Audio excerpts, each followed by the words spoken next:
My name is Olivia Foster, and I'm 32 years old. 6 months ago, my own sister stood in front of our entire family, 20 people at a restaurant, and accused me of trying to seduce her husband. The room went silent. Forks stopped moving. Everyone stared at me like I was some kind of homewrecker. I lost my home that night, my reputation, and I thought I'd lost my sister forever. But here's the thing about accusations built on lies. They have a way of crumbling. Today, that same sister is begging me to take her in. She's divorced, homeless, and desperate. What she doesn't know is that I've been holding on to something our grandmother left me, something that changes everything. If you're watching this, please subscribe and let me know where you're watching from. Now let me tell you how this all started. Looking back, I should have seen it coming. Being single at 32 meant I had no voice in family decisions, despite paying all the house bills. When Grandma Eleanor passed 2 years ago, she left her beautiful Victorian house to both Lily and me. But somehow, when Lily got married to Mark Sullivan 6 months later, they moved in and suddenly it became their house. I was just the single sister living in the guest room of what used to be my own home. "You don't need all this space," Lily would say, spreading her wedding china across Grandma's antique dining table. "When you finally find someone, we'll figure something out." That stung. But what hurt more was how the family just accepted it. At every gathering, I was seated at the kids' table, literally, because the couples needed to sit together. My opinions on house repairs? Ignored. My request to keep Grandma's library intact? Overruled for Mark's home gym.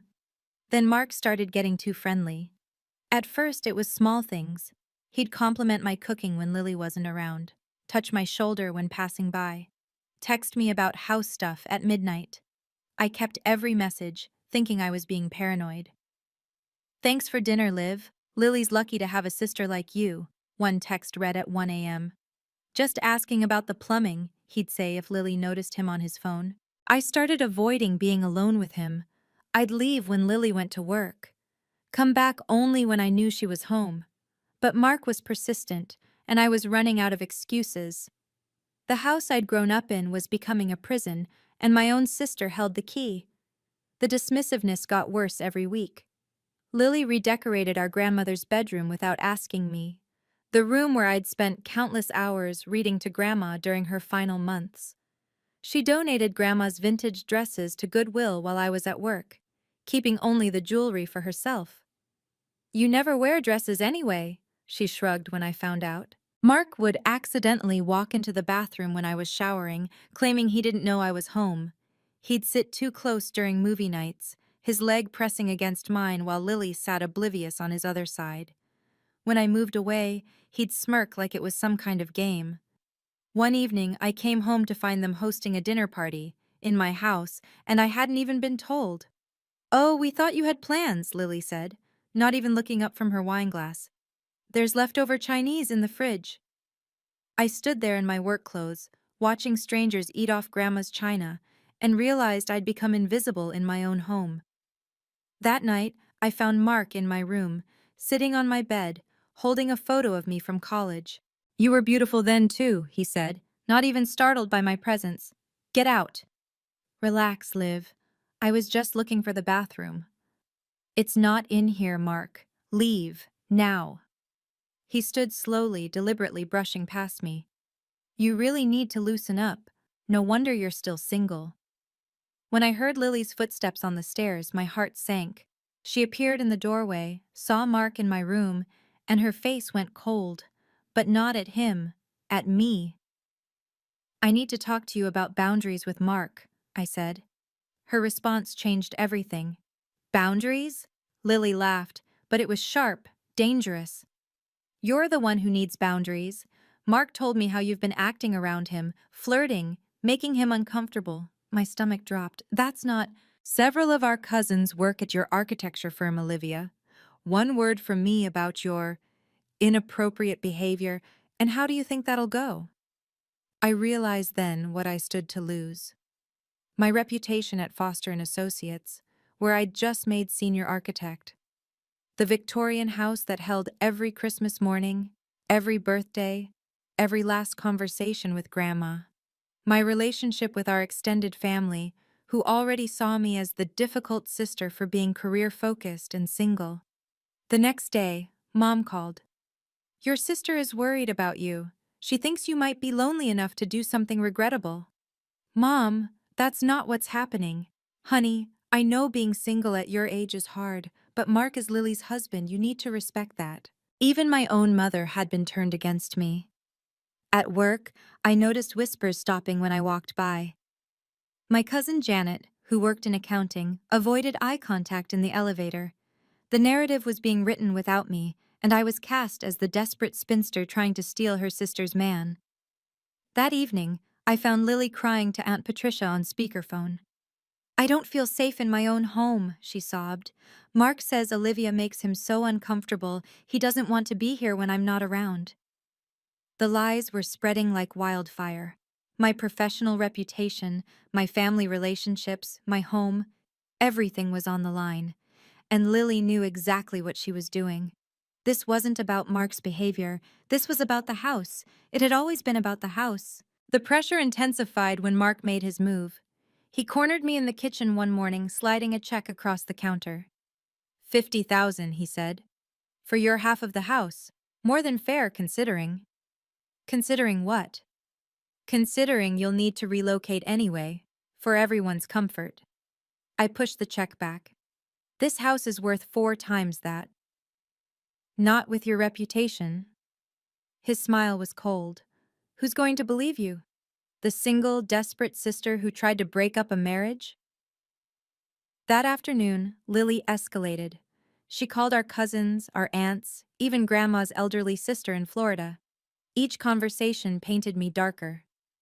By evening, I'd received 6 texts from family members suggesting I get help or take some time away. At work, my biggest client, who happened to be married to Mom's best friend, requested a different architect for their project. Just to avoid any awkwardness, they said. I was being systematically destroyed. But that night, while looking for my birth certificate to open a new bank account, preparing for the inevitable, I found something in Grandma's room that changed everything.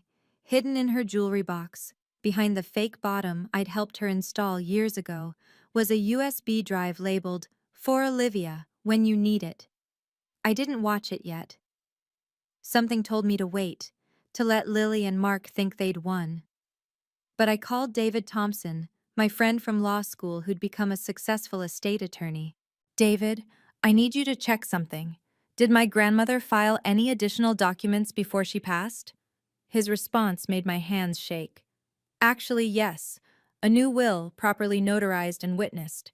But Olivia, why don't you already know about this?" I was starting to piece together Grandma's final chess move. I confronted Lily that night while Mark was at his weekly poker game.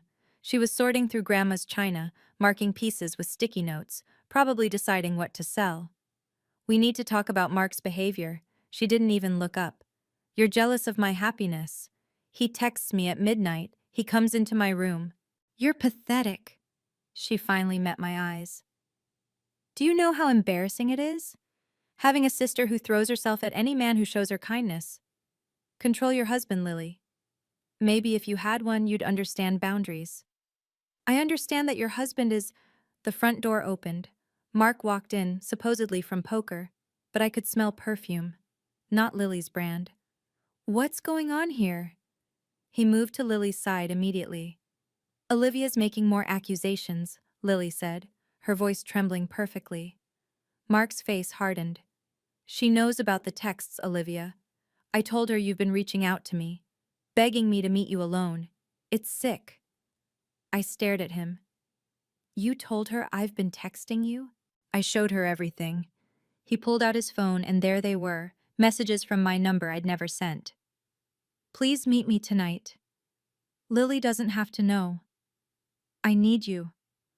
My hands went cold. They'd planned this, every detail. "Those aren't real." "Stop." Lily stood up. "Just stop. I can't do this anymore. I want you out." "This is my house too." "Not for long." Mark wrapped his arm around Lily. We're calling a family meeting. Next week. The whole family needs to know what kind of person you really are. Lily smiled then, and it was nothing like the sister who used to braid my hair. 7 days, Olivia. Find somewhere else, or I'll tell everyone the truth about you. The week that followed was torture. Lily made her preparations like a general planning an invasion. I heard her on the phone with relatives, her voice dripping with false concern. I didn't want to burden everyone, but it's gotten so bad. Yes, the family dinner on Saturday. We need witnesses. We need support. She posted on social media about difficult family situations and protecting your marriage, garnering sympathy from friends who didn't know the real story. Mark played the wounded husband perfectly, telling his golf buddies about his uncomfortable home situation. I spent those 7 days differently. I visited David's office, where he showed me the new will, dated just 1 month before Grandma died. The house is yours, Olivia, completely. Lily gets a monetary inheritance, but the house? That's all you.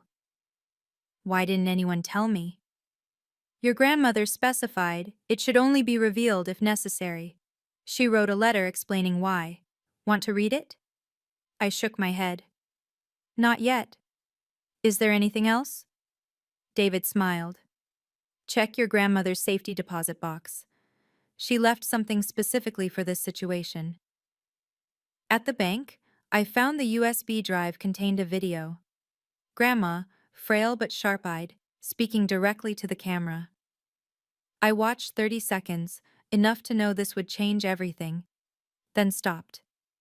The timing had to be perfect. The night before the family dinner, Lily made one last play. She moved my belongings to the garage while I was at work. When I came home, she was repainting my room. Just getting it ready for a nursery, she said sweetly. Mark and I are trying for a baby. You understand, don't you? A real family needs this space. There's a family dinner next week. We'll discuss this properly then, I said, echoing Mark's words from days earlier. Lily's smile faltered slightly. She hadn't expected me to be calm. The morning of the family dinner, I prepared like a lawyer heading to trial. Every document organized, copied, and secured. David would arrive separately, briefcase in hand, ready to authenticate everything when the moment came. I'd discovered more than just the will. In Grandma's safety deposit box were receipts, proof she'd paid for the house renovations Lily claimed were theirs, bank statements showing I'd covered utilities and property taxes for 2 years. Even a handwritten note from Grandma. Olivia, your sister's greed will be her downfall. Be patient. Be smart. The truth always wins. That afternoon, I received an unexpected text from an unknown number. Check his Instagram. Sarah from accounting. Sarah Chen from Mark's company. Her Instagram told a story. Photos at conferences where Mark appeared in the background, weekend team-building trips, and one particularly damning image. Mark's reflection in her wine glass at a restaurant dated last week when he was supposedly at poker. I screenshot everything, not for revenge, but for protection. Then I noticed something else. The perfume I'd smelled on Mark? Sarah had posted about her new signature scent just days ago. The same brand was visible in her car selfie from yesterday. David called with one final piece of information. The will has an interesting clause. If Lily contests it or tries to force you out before it's revealed, she forfeits her monetary inheritance too. Grandma thought of everything. She knew her granddaughters well. Oh, and Olivia? I'll have the video ready to play on my tablet. The restaurant has a screen in the private dining room. I put on my best dress, the one Grandma bought me for my college graduation. If I was going to be put on trial, I'd look like the professional I was, not the desperate spinster they'd painted me to be. If you've ever been falsely accused by family, you know how isolating it feels. Nobody wants to take sides, everyone just wants peace. But sometimes, peace comes at the cost of truth. Before I continue with what happened at that family dinner, I want to ask, have you ever had to choose between keeping family harmony and standing up for yourself? Let me know in the comments. And if you're finding value in my story, please hit that like button. It really helps me know I'm not alone in this. The day before the dinner, memories of Grandma kept surfacing. 6 months before she died, she'd pulled me aside during Sunday lunch. Olivia, I've taken care of everything. When the time comes, you'll understand. I'd thought she meant funeral arrangements. Now, sitting in my car outside the restaurant, I understood she'd seen this coming. She knew Lily's nature, the jealousy that masqueraded as superiority, the greed dressed up as entitlement. The USB drive was in my purse, David had the authenticated will in his briefcase, and I had 6 months of Mark's inappropriate texts backed up to the cloud. But I wouldn't use them unless necessary. This wasn't about destroying Lily, it was about truth. My phone buzzed, another unknown number. Mark's with me right now. He doesn't know I'm texting you. S. Sarah. She was with him hours before the family dinner where he'd play the victimized husband. I screenshot that too. David texted, "Your grandmother was smarter than anyone knew. The will isn't just about the house. There's a condition about Lily's behavior. If she's proven to have lied about you or tried to force you out, she loses everything, even her cash inheritance. Why would Grandma do that? There's a letter explaining. Want me to read it at dinner? Just wait for the right moment." I thought about Lily and me as children, sharing a bedroom, whispering secrets after lights out. When did my little sister become someone who would destroy me for a house? Walking into the Golden Palace restaurant, I saw our family through the windows. 20 people about to witness either my humiliation or my vindication. Aunt Patricia was already there, sitting next to Mom. Cousins, uncles, even Grandma's sister had flown in from Florida. They'd all come to watch me fall. They had no idea what was really about to happen. Before entering the restaurant, I needed one more piece of evidence. I called Sarah Chen. "You don't know me, but—" "I know who you are," she interrupted. "Mark talks about you. A lot. It's weird how obsessed he is with you." "Obsessed?" "He shows me your photos. Says you're pathetic, but he can't stop talking about you. How you dress, what you cook, how you smell. It's creepy. That's not why I'm with him, though." "Then why?" "He promised to leave his wife. Been promising for 6 months, but today he said after tonight he'll be free to do whatever he wants. That you're being handled." My blood ran cold. "Sarah, he's using you." "I know. Found out he's been seeing someone else, too. Rebecca from legal. I'm done with him. Want some ammunition?"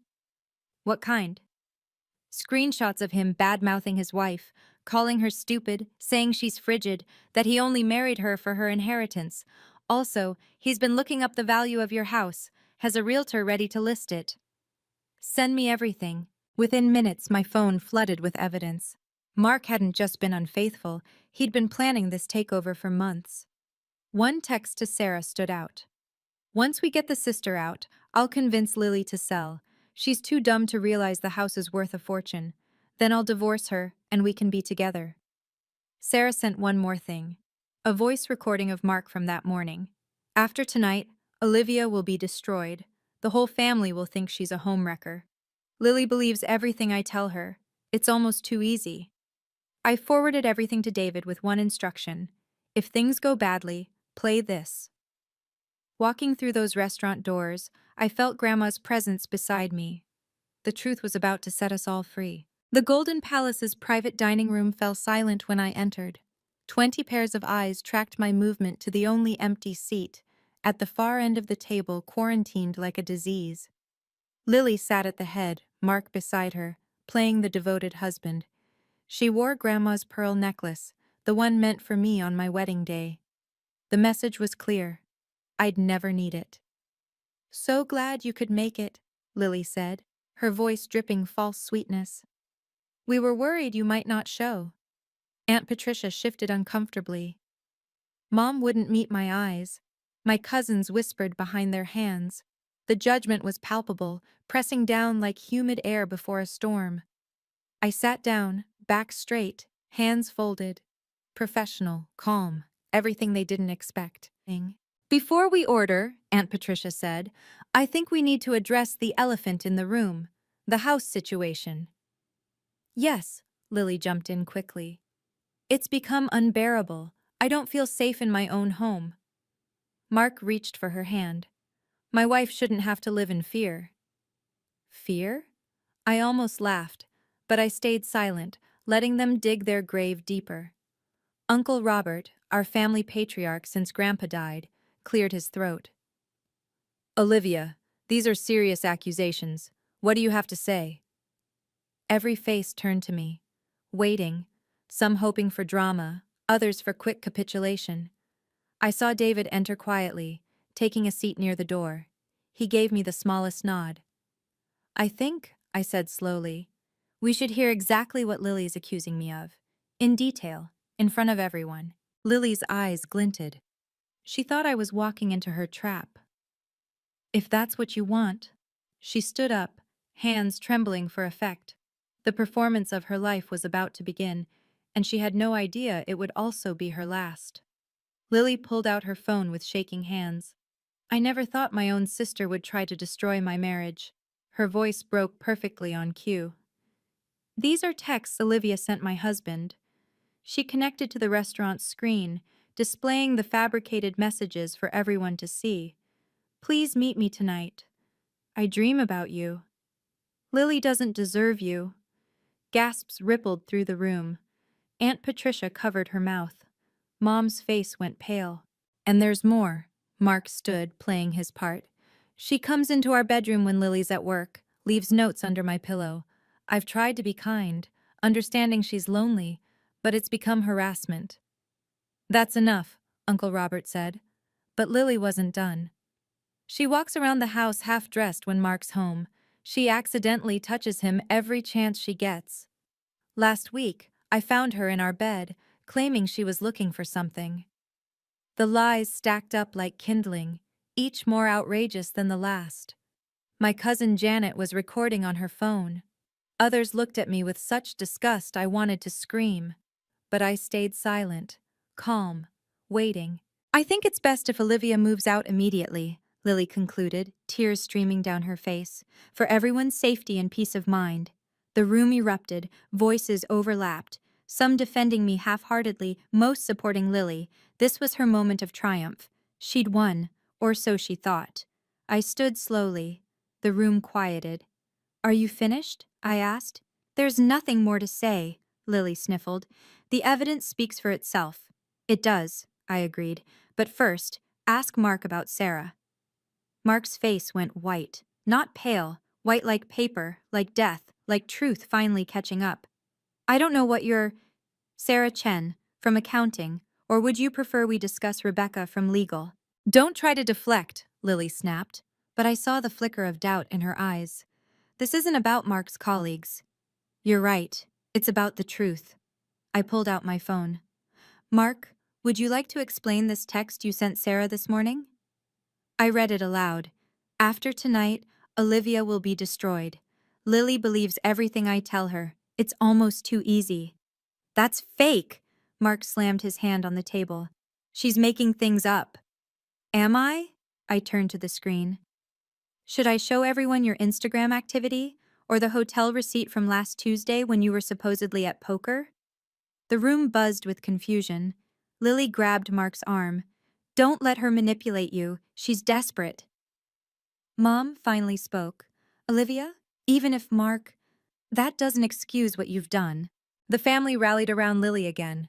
My evidence of Mark's cheating only made me look more guilty, like I was trying to break them up. She's clearly obsessed, Aunt Patricia said. Now she's stalking his social media? This is sick, someone muttered. I felt the walls closing in. Even with proof of Mark's infidelity, they'd twisted it to support their narrative. The desperate spinster trying to destroy her sister's marriage. Uncle Robert stood. I think we've heard enough. Olivia, for the sake of family peace, you need to move out. Tonight. I agree, Mom said quietly, and that betrayal cut deepest. I looked around the table at faces I'd known my whole life. Not one person defended me. Not one questioned Lily's story. I'll move out by month's end, I said. Lily smiled triumphantly. Tonight. Month's end, I repeated. But first, ask Mark about Sarah. The truth always finds its way out. Always. 6 months later, everything had changed. I'd moved into a nice apartment downtown, using the money I'd saved for house repairs. Lily and Mark had lasted exactly 3 more months before Sarah Chen showed up at their door, pregnant and demanding answers. The divorce was ugly. Mark had been cheating with 4 different women, all of whom came forward when Sarah posted the evidence online. Lily lost the house in the settlement. Mark's lawyer argued she'd inherited it jointly, making it marital property. Without the real will revealed, she couldn't prove otherwise. Now, at 2 a.m. on a rainy Tuesday, my phone rang. Lily. Olivia? Her voice was broken, real this time. I'm sorry, I'm so sorry. What do you want, Lily? I have nowhere to go. The divorce took everything. Mark convinced me to put his name on the house deed. I was so stupid, so blind. I listened to her sob, genuine tears this time. Can I stay with you? Just for a while? I know I don't deserve it, but you're my sister. The family dinner is this Sunday, I said. We'll discuss it there. What? Why would... Same restaurant, same room, everyone will be there. She was quiet for a moment. You're going to humiliate me. No, Lily, I'm going to tell the truth. I hung up and texted David. It's time.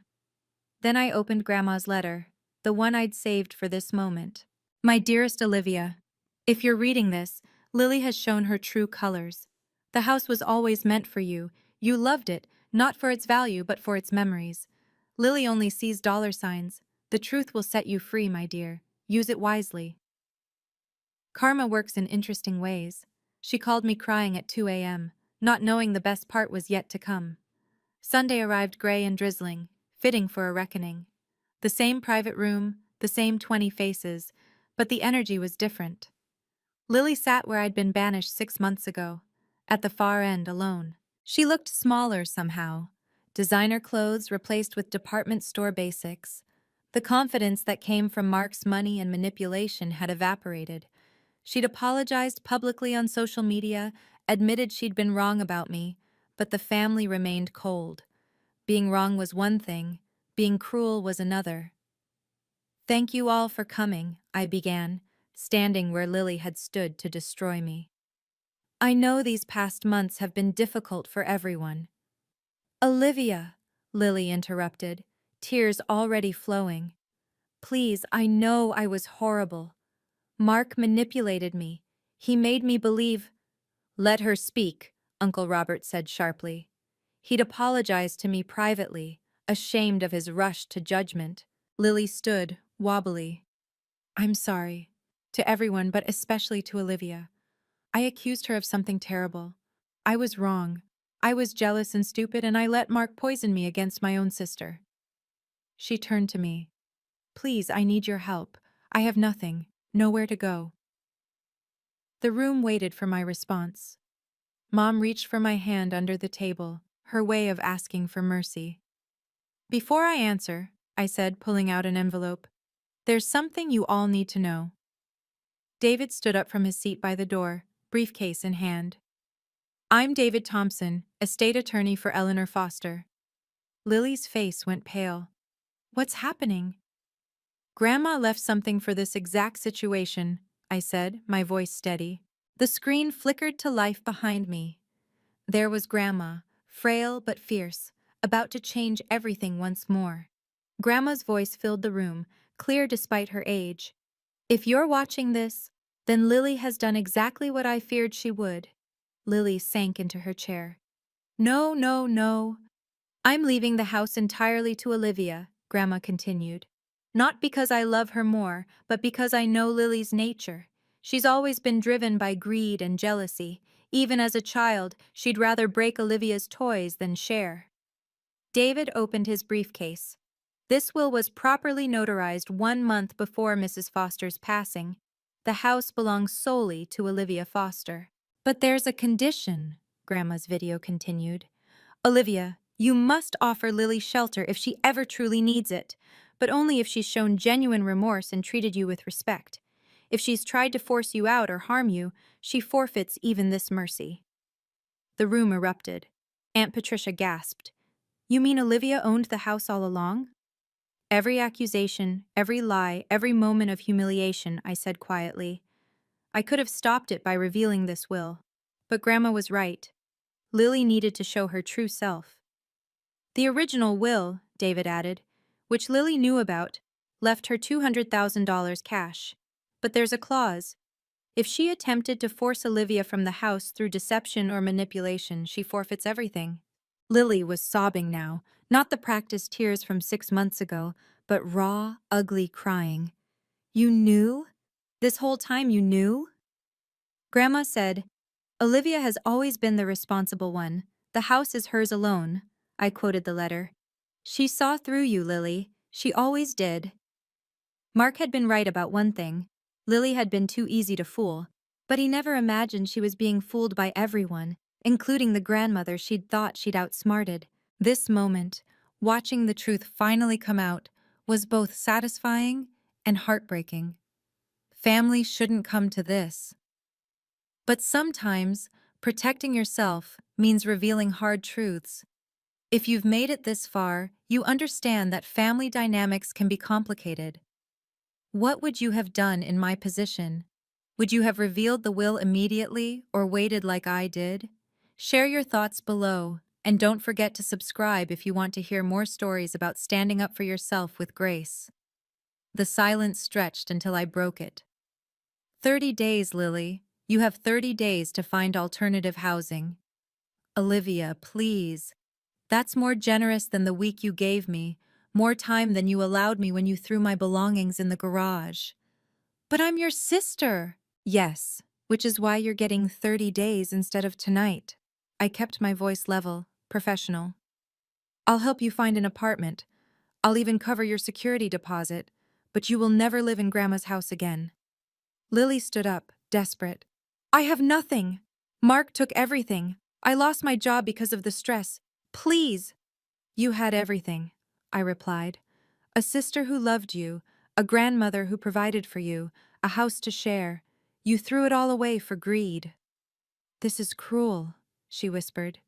"No, cruel was fabricating evidence to destroy my reputation.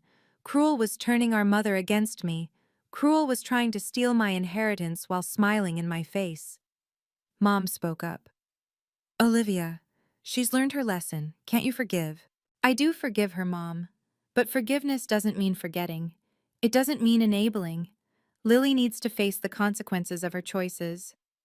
Uncle Robert nodded. "The girl's right. Lily made her bed." 30 days, I repeated. "I'll have movers help you pack. But understand this, Lily. You're not entitled to my help. This is mercy, not obligation." David handed her a formal notice. "This is legal documentation of the 30-day period. After that, any attempt to enter the property will be considered trespassing." Lily took the paper with shaking hands. For the first time in her life, she was facing real consequences. No one to manipulate, no one to blame, just the truth, cold and undeniable. The family's reaction was immediate and telling. Aunt Patricia reached across the table to squeeze my hand. "Olivia, I'm so sorry.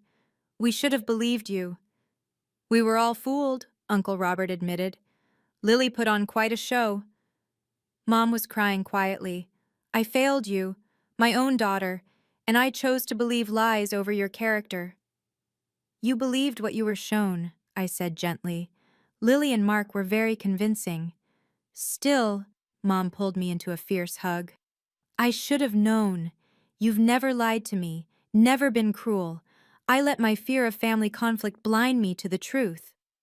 One by one, family members approached to apologize. Janet from accounting admitted.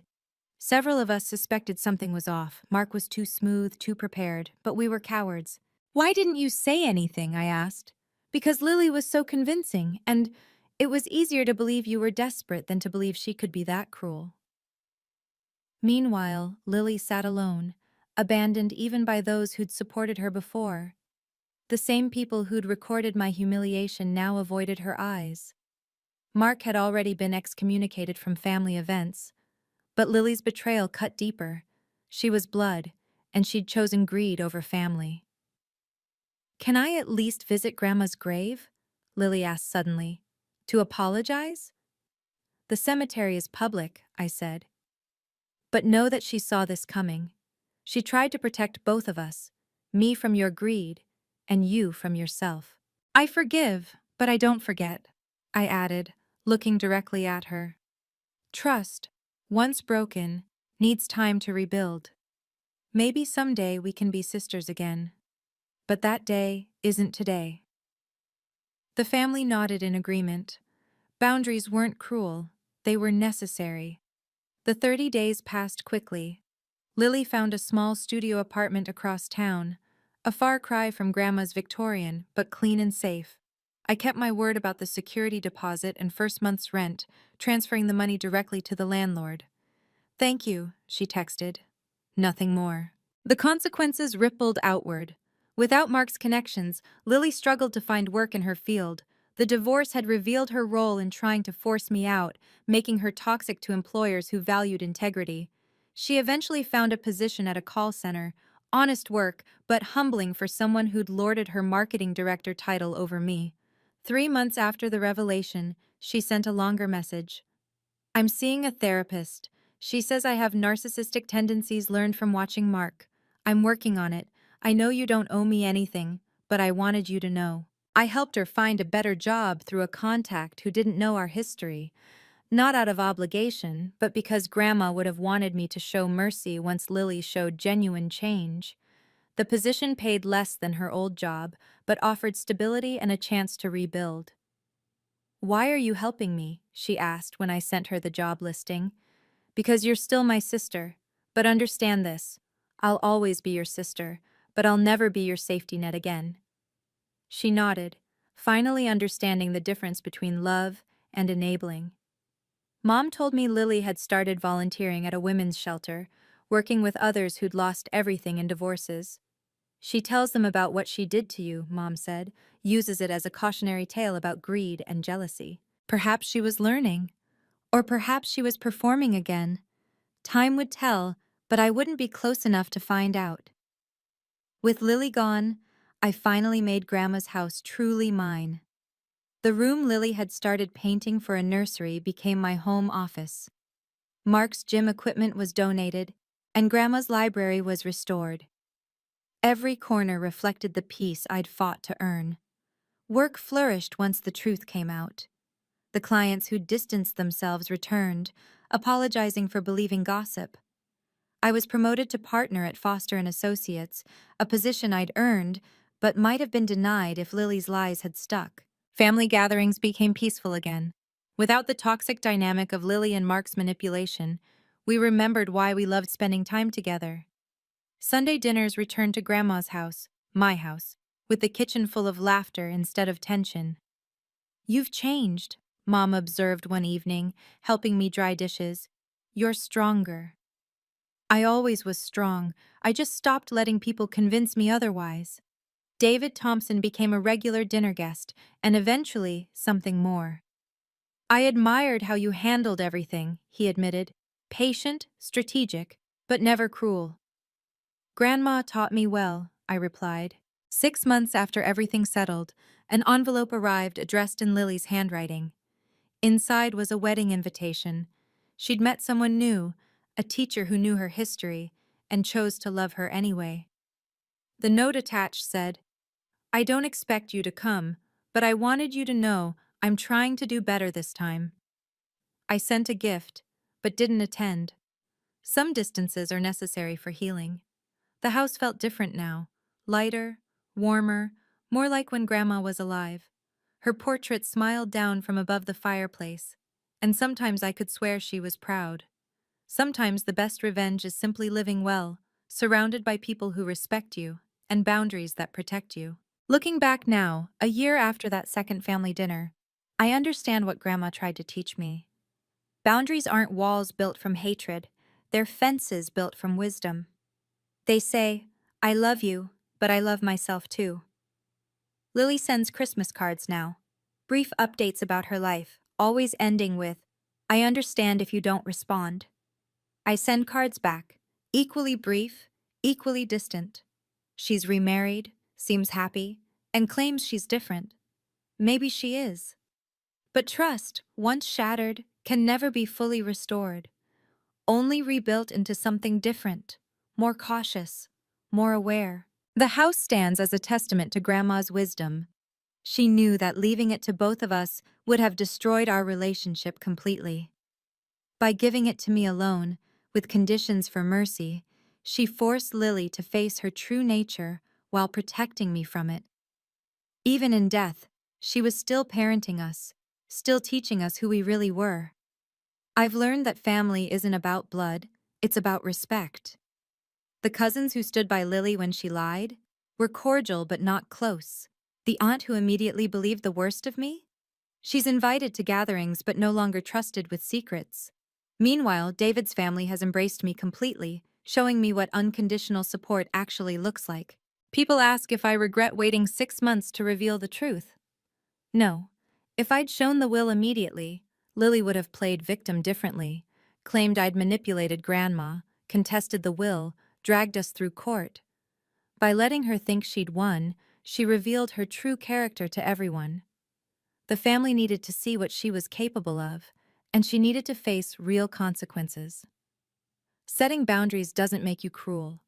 Protecting yourself doesn't make you selfish. And sometimes, the most loving thing you can do for someone is let them face the results of their choices. The Victorian house is filled with new memories now. Dinner parties where everyone's welcome, but drama isn't. Holiday gatherings where love is unconditional, but respect is required. Quiet mornings in Grandma's garden where I remember her words. The truth always finds its way out, dear. Our job is just to be patient enough to let it. Family isn't about blood, it's about respect. What boundaries have you had to set with your family? How do you balance love with self-protection? Share your story in the comments below. Sometimes knowing we're not alone in these struggles makes all the difference. Remember, you deserve respect, especially from those who claim to love you. Never let anyone, not even family, convince you otherwise. Thank you for listening to my story. It wasn't easy to share, but if it helps even one person stand up for themselves, it's worth it. Setting boundaries with family is one of the hardest things we can do, but sometimes it's necessary for our own well-being. If my story resonated with you, please like and subscribe. Share your own experiences in the comments. How do you maintain boundaries with difficult family members? And remember, you deserve respect, especially from those who claim to love you. Until next time, take care of yourselves.